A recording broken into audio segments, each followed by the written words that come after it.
The Galactic Council chamber had stood for 17,000 years, its crystalline walls bearing witness to the rise and fall of 100 civilizations. Today those walls would witness something unprecedented. Ambassador Chen stood alone at the center of the amphitheater, surrounded by 3,000 representatives from across the spiral arm. The assembled species ranged from the gossamer-winged Vexali to the massive, rock-like Thorgrim. Each had sent their finest diplomats, their sharpest minds, their most persuasive orators, all for one purpose, to make humanity comply. High Chancellor Vorthek, a being whose species had mastered faster than light travel when Earth was still cooling, leaned forward on his hover throne. His translator rendered his clicking mandibles into perfectly accented standard. Ambassador Chen, the Council has been patient. Your species has had 200 years to integrate into galactic society, 200 years to understand how things work here. His multifaceted eyes glittered. The contribution law is non-negotiable. Every species provides soldiers for the defense fleet. Every species contributes to the war effort against the Void Collective. There are no exceptions. Chen's response was quiet, but the chamber's acoustics carried it to every corner. No. The word hung in the air like a physical thing. Vorthek's translator stuttered, as if unable to process such a simple syllable. I'm sorry, could you repeat that? No, Chen said again, louder this time. Humanity will not provide soldiers for your war. The chamber erupted. 3,000 voices in 300 languages, all expressing variations of the same shock and outrage. The Galactic Council had existed for millennia.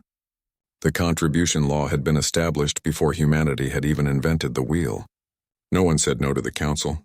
Ambassador Tiles of the Saurian hierarchy, her scales flushing an angry crimson, slithered to the speaker's platform. This is unacceptable. The contribution law has kept the galaxy safe for 10,000 years. Every species contributes. The Draconians provide 40 million soldiers. The collective states provide 75 million. Even the peaceful Lumens provide support personnel. You humans number 12 billion across 15 worlds. Your contribution would be insignificant in scale, yet you refuse. Chen waited for the translation to finish. Then he smiled, though there was no warmth in it. You want to know why we say no to less? Let me tell you a story about humanity. He activated a holographic display. Images flickered to life above the assembly, scenes from Earth's blood-soaked history. Humanity has been at war with itself for our entire existence. The Peloponnesian War, the Mongol conquests, the world wars, the resource conflicts. We've killed each other over land, resources, ideology, and gods. We've committed atrocities that would make your Void Collective look like peaceful philosophers. The images shifted, showing mushroom clouds, burning cities, mass graves. We got very, very good at killing. So good that we nearly exterminated ourselves 3 times. And each time we looked at what we'd done and asked ourselves, is this who we want to be? Chen's voice hardened. The answer was no. When we finally united, when we finally put aside our differences and reached for the stars, we made ourselves a promise. No more. No more would we allow ourselves to become instruments of someone else's war. No more would we perfect the art of death. Vorthek's mandibles clicked in what might have been laughter.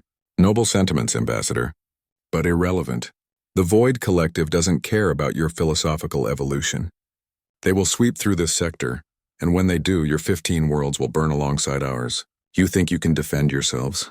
You've been in space for barely 2 centuries. You're right, Chen admitted. We probably can't defend ourselves against them. Not alone. Then you see sense, Tullis interjected. Join the defense fleet and we will defend ourselves, Chen continued, speaking over her. On our terms, not yours. He touched his datapad and new images appeared. Schematic diagrams, technical specifications, mathematical equations that made several of the assembled scientists gasp. For the past 50 years, while you've been demanding we send you soldiers, we've been doing something else. We've been building defensive satellites, planetary shield arrays, automated defense platforms, AI-guided defense networks. We've turned our 15 worlds into fortresses. The Thorgrim ambassador Stoneheart rumbled in his deep, gravelly voice. Impressive. But defense alone doesn't win wars. We're not trying to win your war, Chen replied. We're trying to make it so costly to attack us that it's not worth the effort. We learned something from our bloody history, Stoneheart. We learned that the best way to survive isn't to be the strongest. It's to make sure everyone knows that fighting you will cost more than it's worth. Cowardice, hissed a Vexali representative. You hide behind walls while others fight for the galaxy's freedom. Chen's expression didn't change. Call it what you want. Humanity is done fighting other people's wars. We're done being soldiers in someone else's army. If the Void Collective comes for us, we'll fight. We'll fight with everything we have, but we'll do it on our worlds, defending our people for our reasons. The Council could force you, Vortex said softly, dangerously. Economic sanctions, trade embargoes, isolation. You could try, Chen acknowledged, but then you'd have two enemies instead of one. And humanity, when cornered, when threatened, becomes something you really don't want to face. We know ourselves, Chancellor. We know what we're capable of. That's exactly why we're saying no. The chamber fell silent. The weight of Chen's words, the implications, settled over the assembly like a heavy blanket. Finally, an elderly Lumen ambassador, Speaker Brightness, floated to the center. Their translated voice was soft, thoughtful. Perhaps we have been asking the wrong question. Not will you fight for us, but will you fight with us? Chen turned to face the luminescent being. Explain. The contribution law was written in an era of empires and servitude. Species contributed soldiers because they were conquered, or because they feared conquest. But you humans are neither conquered nor afraid.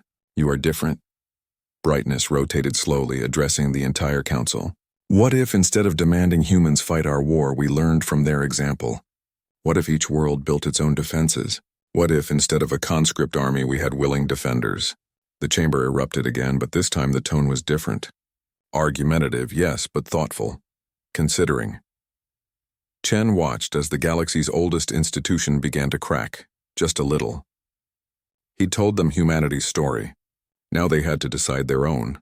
As he left the chamber hours later, the debate still raging behind him, Chen allowed himself a small smile. Humanity had said no, and the galaxy, for the first time in millennia, had listened. The real question was, what would they do next? Above Earth, in the orbital defense station Prometheus, Admiral Sarah Kim watched the Council's proceedings on her display. She touched the intercom button.